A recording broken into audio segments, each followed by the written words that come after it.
Hello students, welcome to my YouTube channel PG study classes. और आज का हमारा टॉपिक है हमारी रिवीजन लेक्चर सीरीज का इंडियन इकोनॉमी का चैप्टर फर्स्ट। तो इस वीडियो के अंदर हम क्या करेंगे, complete Indian economy at the time of independence chapter को कंप्लीट देखेंगे। तो मैंने क्या किया हुआ है कि इस चैप्टर में से जितने भी आपके इंपॉर्टेंट टॉपिक्स हैं या इंपॉर्टेंट क्वेश्चंस बनते हैं वो सारे एमसीक्यू फॉर्म के अंदर कन्वर्ट कर दिए, और साथ साथ मैं क्या करूंगा, क्वेश्चन भी सॉल्व करेंगे और साथ साथ उसकी डिटेल एक्सप्लेनेशन भी देखेंगे, जिससे आपका चैप्टर भी रिवाइज हो जाएगा और आपको ये भी पता चल जाएगा कि किस टाइप के क्वेश्चन इसके अंदर कवर करने हैं हमने। ठीक है, तो चलो स्टार्ट करते हैं अपने चैप्टर को। तो सबसे पहला क्वेश्चन हमारे पास क्या है कि which of the following is not the feature of Indian economy prior to the British rule. देखो उन्होंने क्या बोला है कि इनमें से कौन सा फीचर नहीं है किसका, इंडिया की इकोनॉमी का ब्रिटिश रूल से पहले। तो देखो ब्रिटिश जो थे ना, ब्रिटिशर जो थे वो 18th सेंचुरी के टाइम पर हमारे पास आए थे। तो उससे पहले जो इंडिया की इकोनॉमी थी वो क्या थी, बहुत ज्यादा अच्छी थी, वाइब्रेंट थी। इंडिया की इकोनॉमी बहुत अच्छी थी। लेकिन देखो इस चैप्टर के अंदर ना आपको इंडिया की इकोनॉमी को ना कैसे समझना है कि एक तो बिफोर द ब्रिटिश रूल, कि ब्रिटिश रूल्स के पहले इंडिया की इकोनॉमी कैसी थी, और eight the time of independence यानी कि जब ब्रिटिशर यहां से गए उस टाइम पर उन्होंने इंडिया की इकोनॉमी को कैसे छोड़ा। मतलब इंडिया का एग्रीकल्चर सेक्टर उस टाइम पर कैसा था, इंडस्ट्रियल सेक्टर कैसा था, फॉरेन ट्रेड कैसा था, ठीक है ना, और क्या ब्रिटिशर्स का कोई पॉजिटिव इम्पैक्ट हुआ या नहीं हुआ। तो ये तीनों टॉपिक्स को आपको इस चैप्टर के अंदर क्या करना है, कवर करना है। तो हमारा पूरा चैप्टर ही इन टॉपिक के ऊपर क्या है, बेस्ड है। देखो इस क्वेश्चन के अंदर उन्होंने क्या पूछा है कि कौन सा फीचर नहीं था इंडियन इकोनॉमी का ब्रिटिश रूल से पहले। तो ब्रिटिश रूल से पहले इंडिया की इकोनॉमी कैसी थी, देखो agriculture economy was self sufficient as cultivator are the owner. जो एग्रीकल्चर इकोनॉमी थी हमारी वो सेल्फ सफिशिएंट थी, सही बात है। और जो ऑनर थे वो कौन थे, कल्टीवेटर, जो मतलब फसल को पैदा करते थे ना, टीनेट्स, वही क्या थे, उसके ऑनर थे। जमींदारी सिस्टम तो ब्रिटिश से लाए थे, उससे पहले तो सिस्टम था ही नहीं। Fine quality silk and cotton textile and precious metal work. देखो हम किसके लिए फेमस थे, अच्छे क्वालिटी सिल्क के लिए, ठीक है ना। कॉटन टेक्सटाइल हमारी बहुत ज्यादा फेमस थी ऑल ओवर द वर्ल्ड, और बहुत अच्छा मेटल वर्क हमारे कारीगर करते थे। India is net exporter of famous handicraft products. Yes, India जो था वो एक्सपोर्टर था किसका, बहुत अच्छे हैंडमेड प्रोडक्ट्स का, जो हमारे यहाँ पर कारीगर क्या करते थे, तैयार करके बाहर की कंट्रीज में बेचते थे। और जो हमारा ट्रेड सरप्लस था ना, हम उसमें भी पॉजिटिव में थे। मतलब हम ज्यादा एक्सपोर्ट करते थे और इंपोर्ट बहुत कम करते थे, बिकॉज हमारी एग्रीकल्चर इकोनॉमी थी, हमें इतनी ज्यादा चीजों की जरूरत नहीं थी, वी आर सेल्फ सफिशिएंट। और Indian economy is stagnant and backward economy. देखो उस टाइम पर इंडिया की इकोनॉमी स्टैग्नेंट और बैकवर्ड नहीं थी, लेकिन जब देश आजाद हुआ, इंडिपेंडेंस हुई, उस टाइम पर ब्रिटिशर्स ने हमारी इकोनॉमी को जैसे छोड़ा था ना, वो स्टैग्नेंट और बैकवर्ड इकोनॉमी थी। तो ये उस इनका फीचर नहीं था, ठीक है ना। तो आंसर इज डी। नेक्स्ट हमारे पास क्या है कि which of these is not the feature of Indian economy on the time of independence. देखो इंडिपेंडेंस के टाइम पर इंडिया की इकोनॉमी किस तरीके की थी, जब ब्रिटिशर्स ने छोड़ा ना तो उस टाइम पर वो किस तरीके की इकोनॉमी छोड़ के गई थी, स्टैग्नेंट। स्टैग्नेंट मतलब क्या होता है, वो इकोनॉमी जिसमें बिल्कुल भी ग्रोथ नहीं थी। और बैकवर्ड इकोनॉमी, बैकवर्ड मतलब क्या था कि पर कैपिटा इनकम, प्रति व्यक्ति आय हमारी जो थी बहुत ज्यादा क्या थी, कम थी। किसी ने कैलकुलेट करने की कोशिश ही नहीं करी थी कि देश की नेशनल इनकम क्या है, जीडीपी क्या है, क्योंकि कोई इंडिया को समझता ही नहीं कुछ था। ब्रिटिशर्स के लिए हम तो एक उनकी कॉलोनी थे, जिससे वो सारा का सारा रॉ मटेरियल अपने देश में लेके जाते थे और अपनी वेल्थ इंक्रीज कर रहे थे, हमारी वेल्थ को खत्म कर रहे थे, ठीक है ना। तो स्टैग्नेंट मींस नो ग्रोथ, और बैकवर्ड मीन मतलब जो डेवलप्ड कंट्रीज है उनके मुकाबले हमारी per capita income, GDP growth बिल्कुल नाम मात्र की। हमारा डिपेंडेंस किसके ऊपर था, एग्रीकल्चर के ऊपर। 72% लोग जो थे, 72% पीपल जो थे एग्रीकल्चर सेक्टर के ऊपर क्या थे, डिपेंडेंट थे directly. Heavy dependence on import, हम किसके ऊपर डिपेंडेंट थे, इंपोर्ट के ऊपर। क्यों, ब्रिटिशर्स ने क्या किया था, सिस्टमैटिकली हमारे देश की इंडस्ट्री को खत्म किया था। वो हमें, उन्होंने क्या कर दिया था, हमें एक्सपोर्टर बना दिया था, किसका, रॉ मटेरियल का। तो हम रॉ मटेरियल जो था उसको क्या, उसके क्या थे, एक्सपोर्टर थे। ब्रिटिश कंट्री में बेचते थे और वहां से फिनिश गुड्स को क्या करते थे, इंपोर्ट करते थे, और हम वेस्टर्न कल्चर को फॉलो करने लग गए थे। तो हैवी डिपेंडेंस किसके ऊपर था, इंपोर्ट के ऊपर था। तो ये तीनों तो फीचर हैं फ्री मार्केट इकोनॉमी। देखो क्या फ्री मार्केट इकोनॉमी थी, पहले तो फ्री मार्केट इकोनॉमी क्या होती है, जिसमें गवर्नमेंट का बिल्कुल भी कंट्रोल नहीं होता, ठीक है ना। तो प्राइवेट सेक्टर कंप्लीटली क्या करता है, रोल प्ले करता है। लेकिन हमारी इकोनॉमी उस टाइम पे फ्री मार्केट इकोनॉमी थी, हमारी इकोनॉमी थी semi feudal economy. Semi feudal economy means कि सरकार का कंट्रोल भी था और प्राइवेट सेक्टर भी कुछ हद तक काम करते थे, और प्राइवेट सेक्टर में भी कुछ ही बड़ी बड़ी फर्म्स थी, जैसे टिस्को वगैरह थी, ठीक है ना, कुछ कॉटन टेक्सटाइल थी बॉम्बे के अंदर, वो ही चली थी ज्यादा, उससे ज्यादा कोई और काम नहीं कर पाई थी। तो सेमी फ्यूडल इकोनॉमी थी, फ्री मार्केट इकोनॉमी, मतलब कंप्लीट कंट्रोल प्राइवेट हाथों में नहीं था। तो ये इसका फीचर नहीं है। चलो, तो नेक्स्ट है हमारे पास कि which of the following statement is correct about जमींदार सिस्टम। देखो, जमींदारी सिस्टम कौन लेकर आए थे? ब्रिटिशर्स, जिसमें उन्होंने क्या किया था कि जो जमीन है उसके मालिक किसको बना दिया था? जमींदारों को बना दिया था। और जो वहां पर खेती कर रहे थे, जमींदारों को राइट दे दिया था कि भाई आप क्या करो, आप जितना मर्जी चाहे इनसे क्या ले सकते हो, रेवेन्यू कलेक्ट कर सकते हो, ठीक है, टैक्स ले सकते हो। और जमींदारों को क्या करना पड़ता था? जमींदारों को भी एक फिक्स अमाउंट ब्रिटिशर्स को देनी पड़ती थी। तो ब्रिटिशर्स ने क्या कर दिया था, जमींदारों और टेनेंट्स के बीच में एक तरीके से लड़ाई शुरू करा। तो देखो, क्या इन्होंने बोला कि कौन सी स्टेटमेंट करेक्ट है? तो it is set up by the Britishers, yes. To create rift between owner and tiller of the soil, yes. उन्होंने लोगों को क्या कर दिया था? ऑनर और टिलर को बांट दिया था आपस में। Zamindar were free to charge as much as he can charge from tiller, yes. तो जमींदारों को फ्री छोड़ दिया उन्होंने कि जब भाई आप जितना मर्जी चार्ज करो टिलर से, आपको ज्यादा से ज्यादा प्रॉफिट कमाना है। और zamindar is pay fix sum to government from land revenue, yes. जो जमींदार थे उन्हें एक फिक्स अमाउंट किसको देनी पड़ती थी? सरकार को देनी पड़ती थी। जो ब्रिटिशर्स थे वो डायरेक्टली जमींदार से कांटेक्ट में थे, लेकिन जमींदार किसको एक्सप्लॉइट कर रहे थे? टिलर को, ताकि उनकी इनकम बढ़ जाए। तो answer will be all of the above. चलो, तो नेक्स्ट हमारे पास कि which of the following statement is correct regarding agriculture sector eight the time of independence. मतलब हमारा इंडिपेंडेंस के टाइम के ऊपर एग्रीकल्चर सेक्टर किस तरीके का था? देखो, there is low production but high productivity नहीं। प्रोडक्शन भी लो थी और प्रोडक्टिविटी भी लो थी। देखो, प्रोडक्शन मतलब क्या था कि कितनी फसल पैदा होती थी, वो भी कम थी। और हाई प्रोडक्टिविटी का मतलब क्या होता है?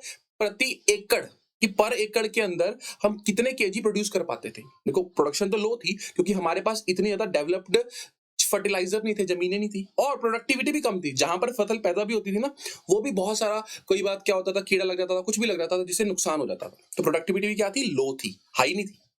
Farmer are freely adopted commercialization of crop from subsistence farming. देखो, नहीं, फार्मर ने कमर्शलाइजेशन को एक्सेप्ट किया था सब्सिस्टेंस फार्मिंग। सब्सिस्टेंस फार्मिंग क्या होती है? जब फार्मर सिर्फ अपने लिए ही पैदा करते, अपने खाने के लिए, बेचने के लिए पैदा नहीं करते थे। तो फार्मर ने फ्रीली नहीं किया था, फार्मर्स को फोर्स्ड किया गया था ब्रिटिशर्स के द्वारा, ठीक है। तो ये स्टेटमेंट भी क्या है? गलत है। India with 82% population get only 60% of food grain area, yes. ये जरूर, ये स्टेटमेंट सही है। देखो, हुआ क्या था कि जो डिवाइडेशन हुई थी, इंडिया और पाकिस्तान बना था, तो हमारे पास 82% पॉपुलेशन रह गई थी, लेकिन जो हमें एक्चुअल में फर्टिलाइज्ड एरिया मिला था ना, फर्टिलाइज्ड एरिया जिसपे खेती हो सकती थी, वो सिर्फ 65% ही मिला था। मींस उनके पास पॉपुलेशन कितनी गई? 18%, एंड 35% फूड ग्रेन एरिया कहां चला गया था? पाकिस्तान के अंदर चला गया। तो ये स्टेटमेंट क्या है? सही है। और lot of investment in agriculture sector by British, देखो ये भी गलत है। ब्रिटिशर्स ने बिल्कुल भी इन्वेस्टमेंट एग्रीकल्चर सेक्टर में नहीं की थी। चलो, तो नेक्स्ट हमारे पास क्या है कि prior to British rule the textile industry is famous for which cotton textile industry which is situated in Dhaka Bengal. देखो, ढाका बंगाल, आज तो ये ढाका कहां पर है? बांग्लादेश के अंदर है, लेकिन पहले ये बंगाल बांग्लादेश का ही पार्ट था, ठीक है ना।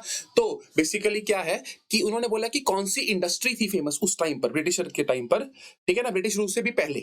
तो डक्के मुस्लिम नाम की एक इंडस्ट्री थी, ठीक है, कॉटन की, जहां पर फाइन क्वालिटी के कॉटन बनाए जाते थे, ठीक है ना। मलमल खास जो इनकी एक अच्छी वैरायटी होती थी, ठीक है ना, तो मलमल खास टाइप की इनकी वैरायटी होती थी, जो बड़े बड़े राजा महाराजा यूज करते होते थे। तो और हम एक्सपोर्ट भी बहुत ज्यादा करते थे, तो ये फेमस था। यूनिफॉर्म मुस्लिम नाम की कोई चीज नहीं थी, डक्की मुस्लिम नाम की कोई चीज थी। चलो, तो which French traveller describe Bengal in 17th century as richer than Egypt because of its high quality soil, self sufficiency and high export material। देखो, एक फ्रेंच ट्रेवलर ना इंडिया के अंदर आया था, और उसने बंगाल की प्रॉस्पेरिटी को देखकर, मतलब इतना खुशहाल देखकर, उसने ना बोला कि जो इजिप्ट है ना, उससे भी ज्यादा बंगाल क्या है? अमीर है। देखो, ये प्रायर टू ब्रिटिश रूल की बात कर रहे हैं, ब्रिटिशर्स से पहले। ब्रिटिशर्स ने तो आके क्या किया? एक्सप्लॉइट किया था, ठीक है ना। तो किसने बोला था? वो था फ्रेंच ट्रेवलर बर्निर।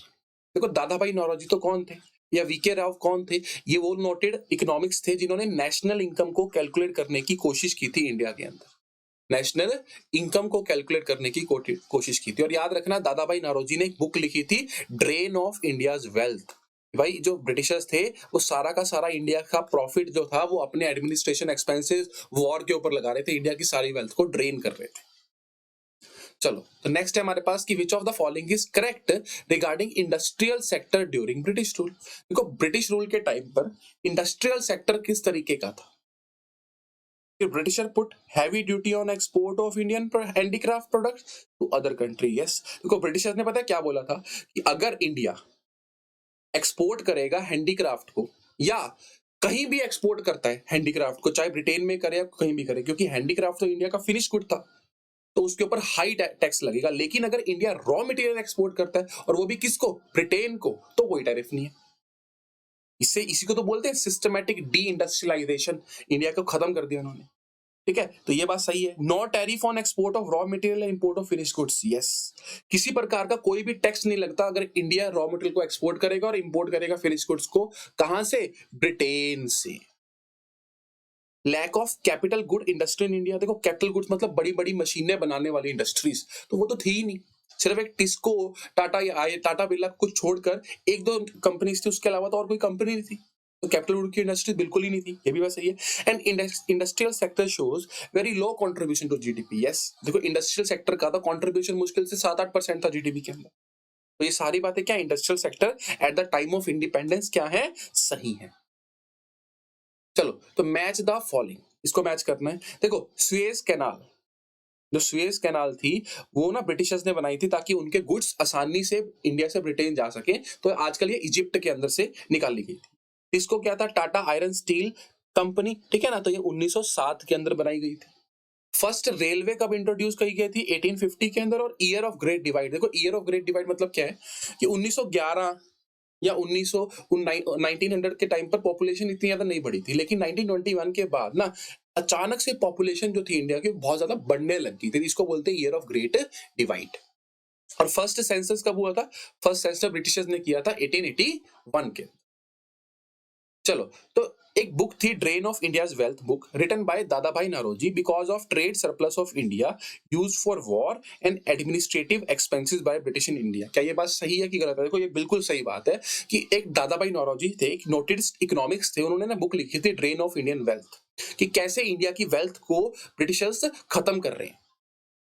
और वो कैसे खत्म करते थे, देखो इंडिया के अंदर था ट्रेड सरप्लस। ट्रेड सरप्लस मतलब इंडिया एक्सपोर्ट जो था वो रॉ मटेरियल का ज्यादा कर रहा था, क्योंकि रॉ मटेरियल बहुत ज्यादा था, और जो इंपोर्ट था वो क्या था, कम था। तो इसकी वजह से इंडिया के पास क्या था, सरप्लस था, पैसा ज्यादा बचता था इंडिया के पास। लेकिन उस पैसे का ब्रिटिशर्स क्या करते थे, जो उनके लड़ाई झगड़े हैं, जो उनके एडमिनिस्ट्रेशन, इंडिया के अंदर जो लोग रह रहे हैं उनको पैसा देने के लिए, उनको सैलरीज देने के लिए यूज करते थे, ना कि इंडिया की तरक्की के लिए यूज करते थे। चलो नेक्स्ट है हमारे पास कि which of the following is true regarding foreign trade during British India. देखो फॉरेन ट्रेड किस तरीके का था ब्रिटिश इंडिया के टाइम के ऊपर, मतलब ब्रिटिशर्स ने कैसे छोड़ा था eight the time of independence foreign trade को। तो इंडिया क्या था, India is net exporter of raw material, सही बात है, और importer of finish goods. 50% of foreign trade off India with Britishers, तो 50% ट्रेड किसके साथ था, ब्रिटिशर्स के साथ। Trade surplus used by Britishers for administration and war expenses, देखो ये भी बात बिल्कुल सही है। तो ऑल ऑफ द अबव, देखो उस टाइम पे क्या था, जो ब्रिटिशर्स थे ना उन्होंने पूरा इंडिया का फॉरेन ट्रेड कंट्रोल में कर लिया था। इंडिया से सारा रॉ मटेरियल ब्रिटेन के अंदर जाता था और सारे के सारे फिनिश गुड्स बनकर इंडिया के अंदर आते थे, ठीक है ना। तो इंडिया की इंडस्ट्री तो ऑटोमेटिकली खत्म ही हो गई थी। और हम 50% से भी ज्यादा जो ट्रेड था वो सिर्फ ब्रिटिशर से करते थे, क्योंकि एक्सपोर्ट ड्यूटी और इंपोर्ट ड्यूटी बिल्कुल भी उसके ऊपर नहीं थी। और जो भी हमारा सरप्लस था ना वो इंडिया के ऊपर फायदा नहीं था, उसका फायदा किसको था, ब्रिटिशर्स को ही था। चलो तो answer will be all of the above. चलो तो which of the following statement is false regarding demographic condition during British India. देखो इनमें से कौन सी स्टेटमेंट क्या है, गलत है। ब्रिटिशर्स के टाइम पर डेमोग्राफिक प्रोफाइल कैसी थी इंडिया की, मतलब पॉपुलेशन वगैरह ये कैसे सिस्टम था। तो हाई बर्थ रेट और हाई डेथ रेट था, ये भी बात सही है। इन्फेंट मोर्टेलिटी रेट क्या होता है कि बच्चा पैदा होने के टाइम पर कितने बच्चे पैदा होने से पहले ही मर जाते हैं। तो 218 पर 1000 था, जो बहुत ज्यादा था। मतलब 1000 में से 218 बच्चे पैदा होते सारे क्या हो जाते थे, मर जाते थे, क्योंकि मेडिकल फैसिलिटी इतनी अच्छी नहीं थी। और लाइफ एक्सपेक्टेंसी वाज 70 ईयर, देखो नहीं, लाइफ एक्सपेक्टेंसी सिर्फ 32 ईयर्स थी। तो ये स्टेटमेंट गलत है। हम सिर्फ 32 साल ही ऑन एन एवरेज देते थे, आज 70 साल हम पहुंच चुके हैं, लेकिन पहले कितनी थी, सिर्फ 32 ईयर्स थी। और लिटरेसी रेट क्या था, बिल्कुल 16% था। और गर्ल्स का तो उतना भी कम था, गर्ल्स का तो कितना था, सिर्फ 7%। ठीक है ना। तो answer will be C, life expectancy was 32 years. Which of the following statement is true regarding British India? तो ब्रिटिश इंडिया के टाइम पर कौन सी स्टेटमेंट सही थी कि railway were introduce to provide transportation facility to India? देखो, जो ब्रिटिशर्स ने रेलवे इंट्रोड्यूस करी थी ना इंडिया के अंदर, क्या वो उन्होंने हमें ट्रांसपोर्ट फैसिलिटी देने के लिए यूज की थी? नहीं, उन्होंने अपना सामान एक जगह से दूसरी जगह पर पहुंचाने के लिए यूज किया था। Ports were developed for import and export of goods from other country to India. देखो, पोर्ट्स इसलिए नहीं डेवलप किए गए थे कि इंपोर्ट एक्सपोर्ट, देखो किए तो इसलिए गए थे कि इंपोर्ट एक्सपोर्ट किया जाए, लेकिन अदर कंट्रीज से नहीं, ब्रिटेन से। ठीक है ना? चलो, तो roads were developed to provide better connectivity to Indian railway. ठीक है ना? देखो, रोड्स क्यों कनेक्ट की गई थी? And was introduced to increase the market size of British goods in India. देखो, ये अलग है और ये अलग है, ये पॉइंट अलग है। ठीक है ना? तो थर्ड पॉइंट क्या है कि roads were developed to provide better connectivity to Indians. तो रोड इंडियंस के लिए नहीं की गई थी, उनका सामान, उनके जो फौजी थे वो इजीली जा सके, आ सके, इसके लिए बनाई गई थी। तो ये स्टेटमेंट भी सही नहीं है। लेकिन रेलवे जो इंट्रोड्यूस की गई थी ना, वो ब्रिटिश गुड का मार्केट साइज बढ़ाने के लिए। मार्केट साइज मतलब कि अब वो एक जगह से दूसरी जगह तक की उनका सामान बेच सके इजीली। यस, ब्रिटिशर्स ने अपने लिए ही की थी। तो answer will be D, railway was introduced to increase the market size of British goods in India. चलो, नेक्स्ट क्या है कि which of this is positive impact of British rule? देखो, ब्रिटिशर्स के कुछ पॉजिटिव इंपैक्ट भी पड़े थे। फार्मर जो थे वो कमर्शियल आउटलुक होगी थी उनकी, मतलब अब वो फसल अपने लिए नहीं बेचने के लिए पैदा करते थे। मॉनेटरी सिस्टम एक्सचेंज भी क्या होता, बढ़ गया था, क्योंकि पहले तो हम बार्टर सिस्टम ही फॉलो कर रहे थे, लेकिन ब्रिटिशर्स के आने की वजह से ही हम मॉनेटरी सिस्टम के ऊपर शिफ्ट हुए। ट्रांसपोर्टेशन सिस्टम हमारा अच्छा होगा, चाहे ब्रिटिशर्स ने अपने लिए यूज किया, लेकिन इंडिया को तो फायदा हो गया ना। और एडमिनिस्ट्रेशन सिस्टम जो आईएएस पीसीएस है, ये सब ये सारी डिग्रीज हैं, जो ये सारे एडमिनिस्ट्रेशन सिस्टम है, ये हमें ब्रिटिश इंडिया से ही मिला है। तो answer will be all of the above.